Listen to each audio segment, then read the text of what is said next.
Hello friends and welcome back to Enterprise Architecture.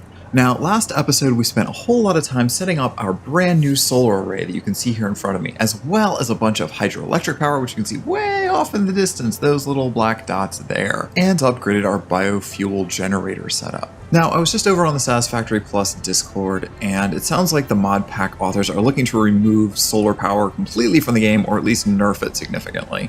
This is a huge disappointment to me because solar power is my favorite thing in this entire game. I absolutely love the flexibility of it, and it takes an otherwise grueling mod pack and makes it somewhat bearable from a power management perspective. So whatever your feelings are about solar, I highly recommend you go over to the Discord and drop into the Satisfactory Plus Major Rebalance Planned thread and give them your opinion on what you think should happen with the future of solar and other power generation in this pack. Personally, like I said, I love it, so votes for supporting it and keeping it as is certainly are appreciated by me. I have to say, if solar goes away from this pack, I don't know if I'll keep playing it, honestly, just because it's too fidgety otherwise. Also, I wanted to give a shout out. I got a lot of really great feedback from someone named Raumanen, I hope I'm getting your name right, about the content and how I've been skipping over a lot of the more basic building when I'm setting these things up. So I'm going to do a little bit more detail in this episode, showing how things are put together, how things are set up. I'm still going to skip over some of the more basic, boring pieces of just gathering resources, but hopefully you all will get a better idea of the flow and understanding of how things fit together from a logistics standpoint. If this is the sort of content you like, let me know in the comments. If this is the sort of content you don't like, please also let me know in the comments so I'm meeting what you all are expecting from this channel. Thanks. Now today, rather than getting started on those resource nodes that are in the grasslands here for stereotype, etc., so we can increase our factories, I realized I really want to get back to doing some architecture. It had been a while, so I'm going to go ahead and do some more unlocking of our various construction components, our structural solutions, concrete for instance, and get all the things that we need so we can start making our factories look a little nicer. This is, after all, enterprise architecture. So let's dive in. Okay, so first and foremost, the number one ingredient that we need for interesting foundations and walls is going to be concrete. Now, to get concrete, it's actually under the Cryolite tab. I finally found this after digging through the wiki. So first we need to go and get a whole bunch of Cryolite so that we can research sorting. That'll give us salt and crushed stone. From there, we'll be able to get lime dust and concrete from the next node. So that's the top thing on our list, first things first today. After that, we'll be able to get diamond extraction, hopefully, which I don't know what we use diamonds for yet, but I mean, everybody loves diamonds. I assume we can make a diamond pickaxe and start mining obsidian. Wait, no, sorry, wrong game. But we'll figure it out as we go. So some of you probably remember from the previous episode that we are getting cryolite all the way up there in the mountains by the waterfall, all the way up in this edge. So we're piping it all the way back down here into our factory to turn into silica and all the other stuff that we need. But that means we have a lot of it on hand for our unlocking. So let's just grab up 1,000 to start. Okay, so there we go. And now we will get sorting. So the interesting thing here is now we have two different recipes in the sorter. One gives us silica automatically and produces crushed stone as well as quartz crystal. This other one gives us more quartz crystal, more bang for our buck here overall, still gives us our crushed stone, but the alternative output here is now salt.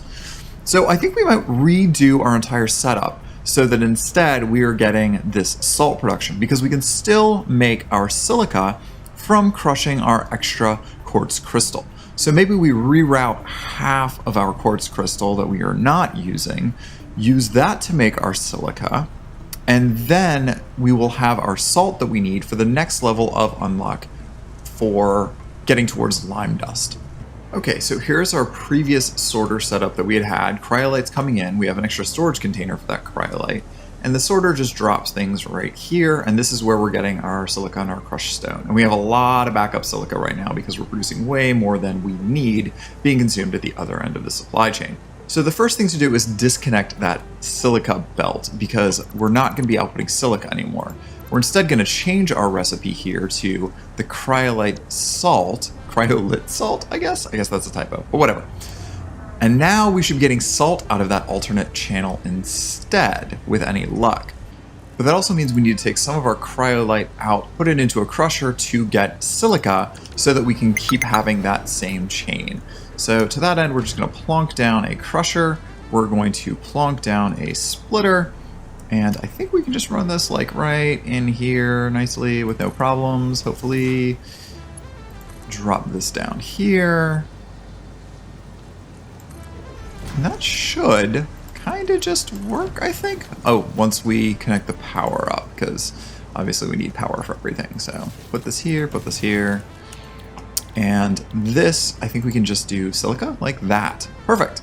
So now our silica just needs to route back out this way. So we're gonna do up and over, I guess. Let's do up and over. So let's remove that.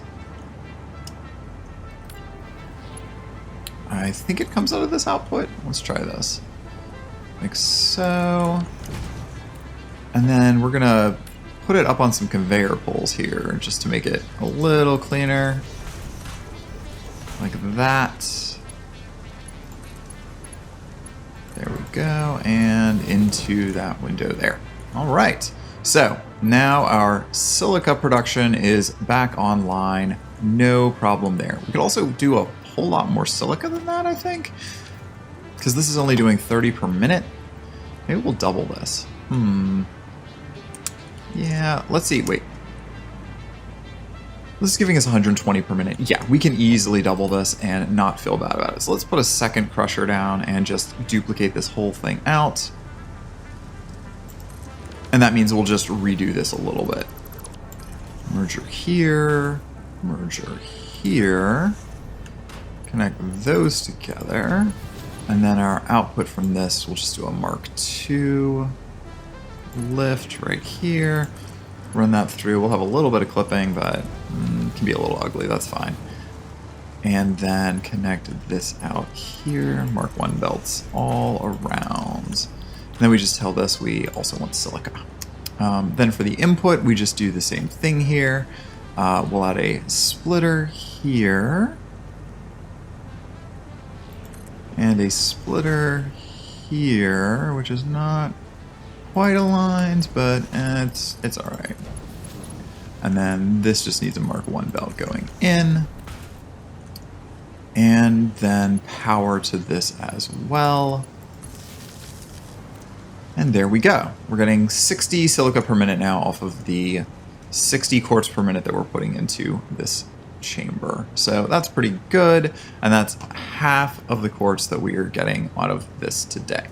Now, until we have a proper chain set up for our salt, we're just going to use an awesome sink storage for it over here, and we'll just run this right out of our manufacturer, right like so. First, pick up all the silica until only salt is flowing, and then we can just move this down. So we're just going to connect up our Mark II belts here all the way down to this storage container. Let's see, right there, 1, 2 clicks over. There we go, and make sure that our awesome sink storage container is powered like so. And this should, after we get the initial silica out of the way, just start producing salt for us so we can do our next bit of unlocking. Okay, we got enough of our salt finally. I picked up some sand from our concrete factory, and now we can unlock lime dust. Perfect, and we got some extra slots there. So, salty ingots, that's interesting. We finally get the explorer from that as well. And then diamonds, as mentioned before. So salty ingots might be an interesting thing to explore. I assume that's a way to maximize our output of ingots based on using salt mixed in the foundry somehow. We'll have to look into that more later, but that's not a priority for right now. What is a priority, however, is to get lime dust. So let's go check this out here. Lime dust. All right, easy enough. So we can actually just throw that straight in the crusher with the extra cryolite that we are producing. So let's go set that up real fast. Okay, so back at our cryolite factory, we're just gonna set up one more crusher. Now, at some point, we probably should start redoing our logistics here because this is kind of becoming a bit of a mess, but we're not really worried about that right now. This is just for temporary purposes. Eventually we'll set this up with something a lot more well put together. So we're just going to store these over here. I'm going to make a couple of stacks here because I do think we're going to end up using a lot of lime dust in the long term, but I really just want enough that I can start doing some interesting construction with it for right now. So Mark II belts here, probably overkill for how much we're producing. And there we go, we'll daisy chain that up. Now we just need to tell it that we want lime dust, and then we fork off the rest of our cryolite back into the crusher. So 40 per minute on a Mark I belt, that should be plenty. All right, finally we have some lime dust. So that means, in theory, we should be able to now customize into concrete. Ooh, concrete foundations, there we go. Perfect. And of course turn it back to regular foundations, and that means I guess we also can do the grip metal foundations if we go get some of our steel. What about walls? That's the other question. Can we do concrete walls now? Yes, concrete walls as well. All of the things coming together. So that means we can actually start decorating some of these facilities. Now, I do want to use billboards, but before we can use billboards, we have to do diamond extraction in the MAM. So while we're here, we may as well do that. Diamond extraction happens very easily. We just need sand and lime dust, so let's go and get that. So it turns out that was not lime dust, that was salt that you have to have here. Although it looks almost exactly like the lime dust, the coloring is just slightly off, and therefore it is a different ingredient. So I picked that up from our Cryolite factory, and we're just going to unlock this real quick. So apparently you need the sorter, and you need to put water into the sorter. That does make this a bit more complicated.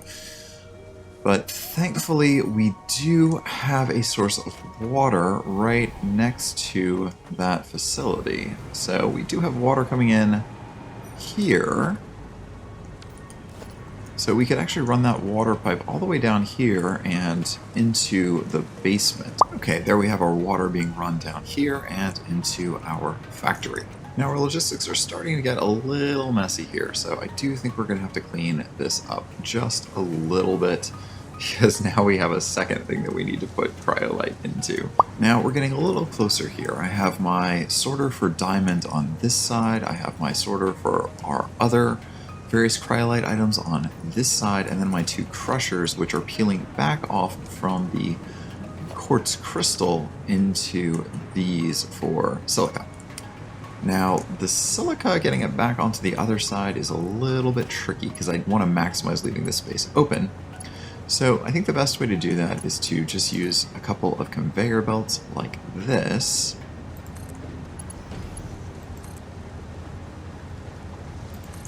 And then you can actually plunk mergers right on top of these. I don't know if everybody knows this trick necessarily, but if you line it up just so, you can even rotate them. And that gives you an efficient way of building belts in the sky. So yeah, this is becoming a bit of a spaghetti mess, but I'm trying to keep this as compact as possible because my cryolite production is actually so tiny. Now, I haven't dealt with the output of the sorter for our diamond dust, and I haven't dealt with our salt to wire that back up. Okay, so let's put the awesome stink basically right up against this wall. That'll be the right direction to do this. I'm giving myself a little space for expansion. Did I do that backwards? No, I did that right, okay.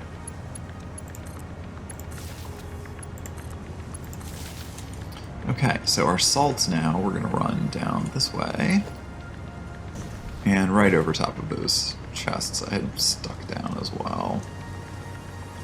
So we'll just do it like right here, and then we'll do this into here. Now our diamond sorter actually puts out lime dust, so we're gonna have to deal with that and put it over into those containers. And then we'll have another one to deal with our actual diamond production. So let's see, that's giving us lime dust, and that is giving us diamonds. Perfect. Just like so. Very, very clean. So run this all the way over here. And that just needs a Mark I belt, actually. We don't need a Mark II. And then our diamond storage we're going to put over here. So for that, put another lift over here at the same height. Turn it that way. And this is going to collide a little bit, but I don't care. There we go. And now we've got diamonds. And of course we do a little bit of creative decoration here to be able to clear our doorway because the belt was running right in front of it, and that was real dumb. So yeah, there we go. Now we can go in and out, and we just go up and over. I hate it, but it works. Well, friends, I somehow lost 35 tickets that I was saving specifically to unlock billboards and other things, and I have no idea where they went. That's extremely frustrating because it's going to be a very, very long time until we have our next coupon. So the other thing we're going to be using here for decoration is structural solutions. I think y'all already know how much I love this mod. It's one of my favorites. It has some amazing things in it. Mainly for these right here, the tier 2 structural solutions concrete. So I'm going to go ahead and unlock this. I'm also going to be going for frames because there's some really nice doors and stuff that they have in the frames pack. Don't really care about the I-beam so much, but the expansion pack has these really neat walls that I use in a lot of things, as well as some other bits and pieces that I think are pretty cool. So first things first, concrete. Okay, so most of these items I already had on hand. I'm producing glass over in my concrete and stone factory, and everything else just kind of was laying around in some of the other factories that I've been creating. So all this is really pretty tame at this point. Okay, and there we have our first piece of the puzzle, our concrete. So let's take a look and see what that gets us. Oh, a whole bunch of items. Now, if you haven't seen my main Satisfactory series where I use a lot of these in my builds, one of the pieces I like the most is these chamfers. I think these chamfers look really super, super neat. You can just plop them down and they have these rounded edges that are awfully pretty, just like this. The best part, however, of the Structural Solutions concrete is the fact that you can actually paint them properly. So if you choose, for instance, a color that is a vibrant color, let's use this purple. It's going to make it that purple. It's not that dulled down, not properly looking color by comparison here. So if I put down a foundation into concrete and then paint this the same purple, well, you can kind of see the difference here. Vibrant, wonderful, perfect purple, dull, boring, faded purple. So that's really the difference you're getting here. But I think this is way, way, way better and super great for design, particularly if you're doing like dark colors. So like black, that is a black. It looks real sharp. This gray, I mean, that's fine for what it is, but it doesn't look very good. Next up, it's going to be frames.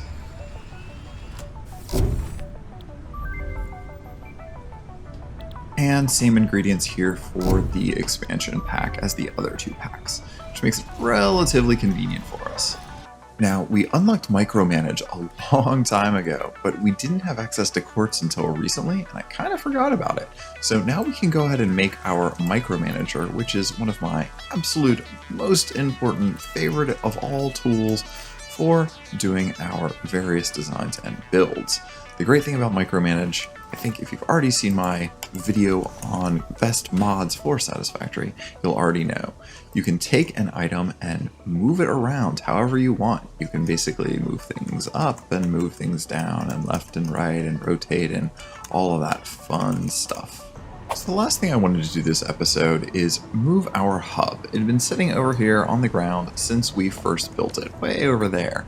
And I think a more central location to our factory would be more convenient. This will also give us an opportunity to do a little bit of design work on it to make it look a little better and not just this weird thing kind of sitting out in the open here. So I think we want to put it right over here by the space elevator, and I might move the space elevator for this project as well so that we can kind of connect all of these various pieces of our base into a more coherent design, particularly with the power center going on over here.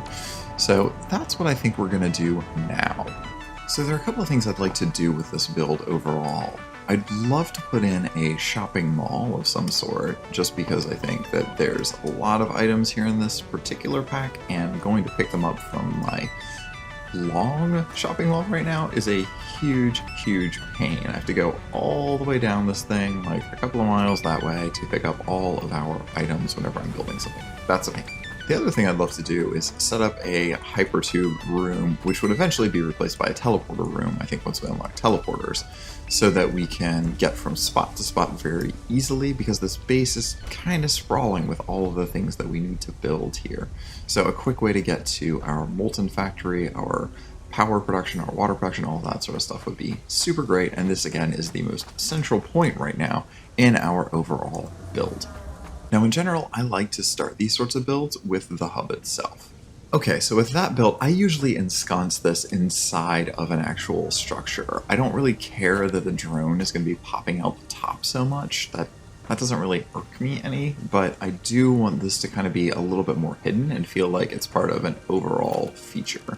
Okay, so the other things we're going to add here are going to be our various production pieces. So typically I put the MAM straight out behind here, just as a matter of convenience, but I think this time we're going to stick it off to the side a little bit. And the reason we're going to do that is because we want to have a flow of traffic actually out this way, so that we can put things behind it. So I think we're going to slot the MAM in here, and then we're just going to go and adjust that again with micromanage a little bit until it's about the spot that we want it. So there, I think that looks pretty good as a part of this platform. It still is floating awkwardly in space, but again, we're going to close that in and that will no longer be an issue soon. Similarly, let's do the same thing with the awesome shop. Let's place it as close as we can over here. And then we're just going to nudge it into place where ordinarily Satisfactory would not let us put it. So, right up in this business. Maybe even a little closer. Maybe that comes right here and becomes like part of this entryway. There we go. So now when we walk up, it's kind of right here. MAM is right here. Alright, so I've been tinkering around with some design pieces here for how to ensconce our hub. And I kind of like where this is starting to go. It's not 100% there yet, but we're getting there. It's using a lot of the same sort of styling that I started in my architecture video that you all may have watched, maybe not. Using these chamfer bottoms from the Structural Solutions Concrete, along with some nice windows. They actually have these glass walls in Structural Solutions that look a lot like the glass walls I was creating manually with frames. I think this works a lot better. And then just using our basic steel walls on top and bottom, another bit of concrete block, and a standard fix-it roof on top of that. The bottom, of course, are tilted walls that are 8 meters, and I just have stuck some signs on there for some lighting and decoration. I'm really excited to see how that's going to turn out in the new engine. Okay, now we are definitely getting there. I filled the rest of this in. I moved up the tilted wall using micromanage a little bit into the wall here so that we could have a little doorway below it. And these ramp walls, well, they're a little too big for this space. So I think what we might do here is just nudge them where we want them to go. So, nope, that's not what we want. Let's just do a little over, just like that. And then we'll do the same over here. We'll just move that just a little over. And then it's gonna inset nicely into that wall. There, that works good. Now, do we have 8-meter diagonal tilted walls? Because that would be super great. Oh, we do. We do. And then the only thing left is this middle piece is going to be a little awkwardly placed. So we're going to have to remove that entirely. And what we're going to do instead is put some sort of a concrete structure or otherwise to make that look the way that it's supposed to. So it's intentional. Maybe something that's popping out of this a little bit, something that breaks up the space.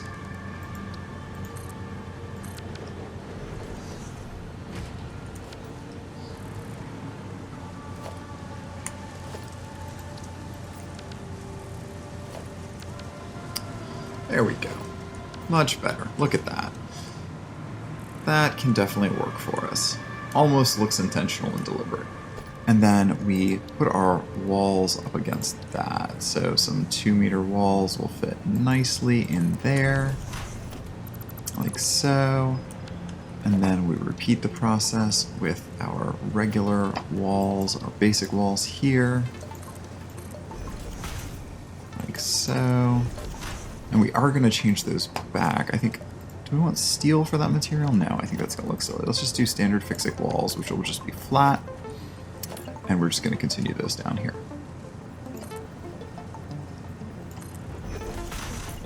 And cap it with a 2-meter wall. There. And that'll give us a nice decorative edge.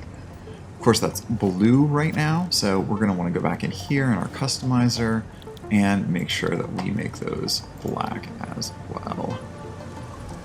Now for a bit of texture, I'm using a classic Fluxo trick.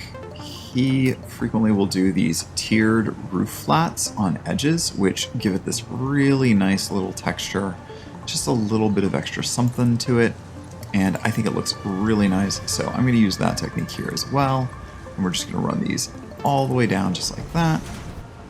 Perfect. So that should not clip through that edge, but it is just going to give us a little bit of texture here. And then I backed that with a white basic wall. And then we're just going to cap this off with some metal beams just to give it a little bit more texture. And beam connectors on those corners to make it look nice and neat. Let's slide some in on the top here too. Why not?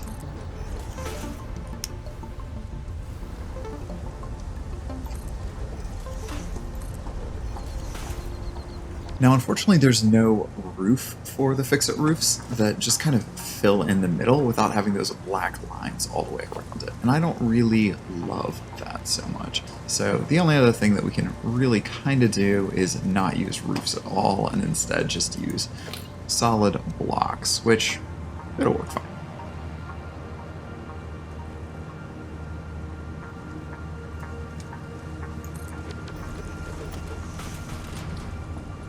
And again, we go ahead and make that orange to match. Now we have a little bit of a lip there because the roofs are, again, not quite the same height. We use micromanage and we change our increment to tiny and we just move that up a little bit until that line goes away.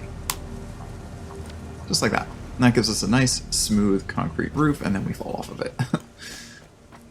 Now, since we had to slide these walls up inside, we want to make that look a little bit more deliberate.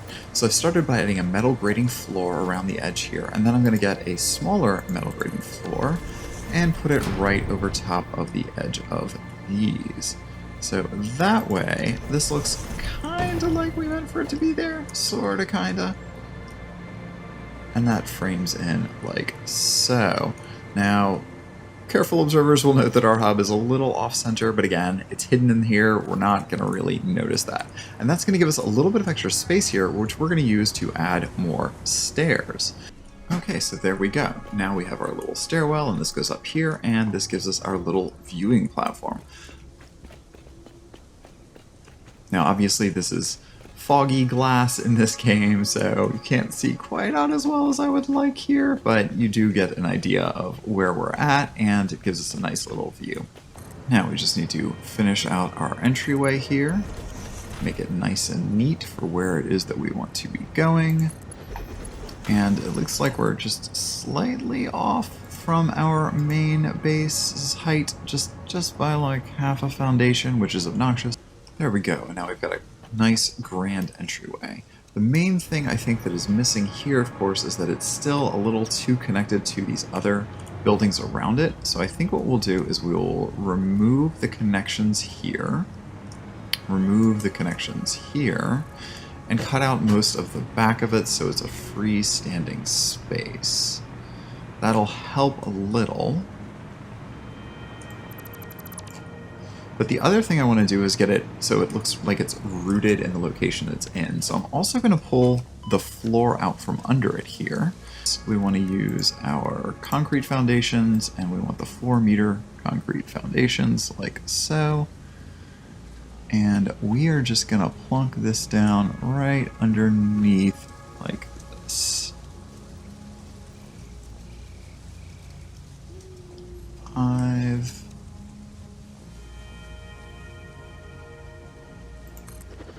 go, and we missed this edge, of course, so we grab that and fill it in. Okay, so that's going to make it look much more solid, but I don't want it to be just a single plinth here. Have we unlocked our architecture big beams?